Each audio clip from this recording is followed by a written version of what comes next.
everybody, welcome back to the Cruise Control Pod. Now I'm here with a very special guest, AJ Francis. Welcome Yeah, to man. the show. Thanks for having me, man. Appreciate you, man. You're a good kid, so I want to make sure I can do stuff with you when you ask. You know what I'm saying? So I like your logo too, so it's cool. You know what I'm saying? Thank you, man. All right, well let's get right into it. AJ, you've held it down in TNA, been in WWE, and even dropped bars. Which version of you is the most dangerous? The wrestler, the rapper, or the mic on the mic? Honestly, the most dangerous version of me is the version that wakes up. Every morning I wake up, the devil go, damn, I almost had him. So every day I show up for whatever, is called for me. So, if I'm wrestling or rapping today, or if I just gotta, be on the mic and embarrass somebody, I can do all of that any given day. So it ain't all dangerous. Wow. Yeah, I would not want to be in the ring on the wrong side of the ring with you. I wouldn't suggest it. It wouldn't be good for your health. Yeah. I have a very similar wrestling style to you. The chokeslam's my finisher. Oh yeah? But who do you think would win in a fight, me or Joe Hendry in the ring? Oh, you for sure. Really? Joe Hendry's all fluff. He doesn't, like everything he does is make believe. He's not really the star that they say he is. You know what I'm saying? I'm surprised he's even the champion. These people believe. I can't believe they believe. You know what I'm saying? I've never believed. I've been on the record stating how much I don't believe. You know what I'm saying? If you could take on any legend from wrestling history, then and now, who would be the one that you wanted to fight with? My number one all-time favorite is The Rock. The Rock is the reason I'm sitting here with you right now. I would definitely say The Rock, man. He's special. He's one of one. That's why he does so much stuff outside of wrestling. Wow, that's definitely a good choice. Hey, I'm going to pause the video for just a second. We'll be right back to the interview with AJ Francis. I just want to give a huge shout out to AJ Francis. He was very nice to me at this AML event. And shout out to AML too. And if you haven't already, like the video, subscribe, ring the bell. We'll be right back to the video. What's the one thing that people don't understand about AJ Francis? People that know me understand this. I'm one of the nicest, most caring, giving people that you ever meet. But I don't let people play in my face. You know what I'm saying? So I ain't got no problem snatching somebody up and dragging them across the table or making sure that they understand they're gonna give me every ounce of my respect that I deserve. So because of that, I get a bad rep sometimes. But people who know me know I'm a pretty good guy. Now, this one I don't have written down, but I wanted to ask anyways. You've played football for the Miami Dolphins. How did it feel? Oh, it was awesome. It's one of those things that, especially as an undrafted free agent, just being there was cool. But to actually make the team and play, solidified my belief in myself for everything that I do, because the odds were so against me for that to work, and it worked, and now I know to never doubt myself. I didn't really doubt myself, but I just knew that it was a lofty goal. I knew that it was something that was very rare and very hard to do, and so when I did it, I was more like, wow, I cannot believe I just did that. That's amazing. So it was great. Well, say WWE calls tomorrow. Would you go back, or is it TNA now for life? I would definitely go back to WWE within the partnership of TNA. I'm very proud of TNA. TNA gave me my platform. TNA gave me opportunities. TNA gave me the freedom to do what I knew I needed to do in order to become a star. Before I got to TNA and the wrestling business, I was a joke. I was a punchline based on the last year of my career in WWE. And in less than a year, but I changed that, but it's been a year and a half, and I am no longer the joke. I am the best heel in the business. I got the best choke slam in the business. Everywhere I go, people are so excited to see me. I made my real name, AJ Francis, matter, more than the name Top Dollar. So would I go back? Sure, I would. There would have to be some reasonings. I'd have to know, what the deal was going to be. But it would. TNA is my home, and I'm very happy to be there. And on the topic of choke slams, what do you think the highest you've ever choke slammed somebody in the ring is? Man, I mean, so everybody who gets my arm fully extended goes the same height technically, but some people kick their feet up when they go up there, and it makes it look higher.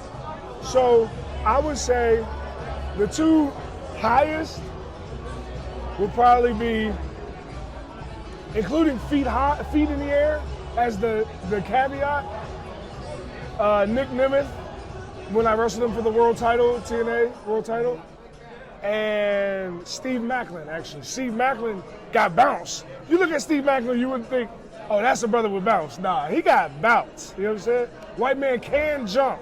Shout out Steve Macklin, you know what I'm saying? Yeah.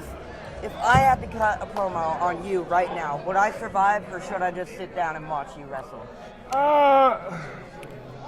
If you had to cut a promo on me, you'd survive. But if I got to cut a promo back on you, you might want to sit your ass down. You know what I'm saying? Yeah. You might want to save yourself the embarrassment. Yeah. I've embarrassed a lot of people. I mean, you cooked Joe Hendry with a diss track. Oh. I don't want a diss track on me. Yeah, you don't need one. You don't need one. You don't need that in your life. That's bad for your health. You know what I'm saying? You don't need that. Give me your Mount Rushmore of wrestlers, but you can only pick one from from each era. Oh, that's a good question. Okay, I'm gonna go modern era, which we call the reality era, right? Roman Reigns, without a doubt. All right, no doubt, Roman Reigns. The era before that, which would be like the 2019 Raw, worst Raw ever era. Well, I would consider that the current era because it's not that long. All right. You're young, but 2019 is not that long ago. I mean, geez. But my answer would be for the previous era, I would say John Cena. All right. John Cena for sure. The era before John Cena, I would say The Rock, my GOAT. All So right. we got Rock, we got Cena, and we got Roman. And then everything before Rock is one era. And I'm going to go...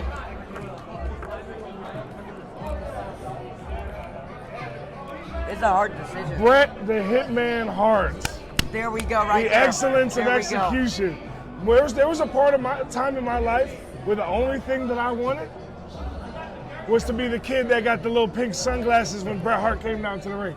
That's all I ever wanted with my life at one point. That was like my life goal when I was like 7 years old. I was like, only thing I ever want, I even asked for Christmas one time. I was like, I want tickets so that Bret Hart can give me his glasses. And my parents were like, okay, we'll give you tickets. But we was in the literal last row. Bret Hart is not reaching us all the way up there. I even was so delusional as a fan that I had a sign in the last row. Can anybody read that sign? That sign cannot be read. It's all the way up there. But I was a delusional wrestling fan, and I always have been, I still am.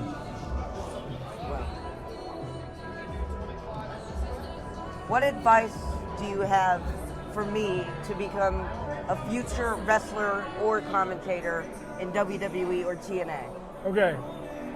First things first, finish school, okay? Definitely finish school. Definitely go to college, okay? Like, if you really want to be a wrestler really bad, you can go right after high school, but I would recommend going to college because 1% of 1% of wrestlers make it to WWE. You see what I'm saying? Like, for every one wrestler like myself that's made it to WWE, there's 1,000 wrestlers that never even get close. So you got to take that into account. I'm not saying you can't do it because I defied the odds my entire life. Yeah. But understand the odds and be smart about it.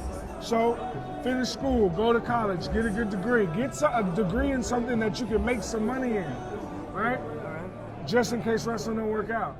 And then after you have a backup plan like that, go to wrestling school. Go to wrestling school. Go to a real wrestling school, a reputable wrestling school. Come to my wrestling school, Reality Wrestling. I'm the head of character development at Reality Wrestling. So come down to Houston. Come to my school. Train. See if you got what it takes. The physical part, the reason wrestling is so difficult for people to succeed is because both parts are completely different and completely necessary to actually make money. The physical part, you got to be physically tough enough to do this. Not a lot of people are, right? And then you have to be entertaining enough to make people care about you. That's all the game is. The game is making people care about you. That's all the game is. Who can make people care the most? Even like when I use this as an analogy. I went to WrestleMania 32. I sat in the 4th row. And I was a Roman Reigns fan. Everyone else wanted him to go away forever. They wanted Danielson. They wanted everybody but Roman Reigns. They hated Roman Reigns' guns. I was the only person cheering for Roman Reigns in that match. In the section I was in, the only person cheering for Roman Reigns. But nobody was. He was facing Triple H. People weren't cheering for Triple H. Like there were, because he's that legend. There were some people, but most people were just cheering against Roman Reigns. And that's because he made people care. You see what I'm saying? Even if it's not the emotion that they wanted them to elicit, they still were fully invested in it. They still spent thousands of dollars to come watch this match. You see what I'm saying? So making people care is the big part. If you can do that and the physical part, finish school, you'll be all right. All right. What does BDE wrestle like in the ring? Because I know he's a YouTuber, and half the time when YouTubers become wrestlers, it doesn't work out. More than half the time. But no, BDE's great, man. BDE's a great talent. I had a banger with BDE. He just had another banger with Myron Reed. The kid is, people forget because of how good the match was and how good I am, that my match with BDE was his first match ever. He looked like a veteran. He looked like he'd been there before. You know what I'm saying? Yeah. Because I know how to bring that out of people. And I know how to cover up for your deficiencies until they become your strengths. And BDE, he's hungry. He's athletic as hell. People don't appreciate how athletic he is. He's athletic as hell. He works hard. He wants it. He's hungry. That's the perfect kind of person to be a wrestler. So whether he did YouTube before or not, he's got a wrestling career if he wants it. Wow. You walked into some of the biggest locker rooms in the game. Who gave you the realest advice?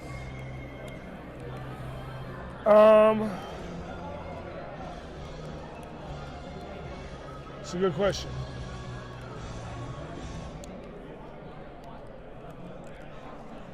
Trying to think.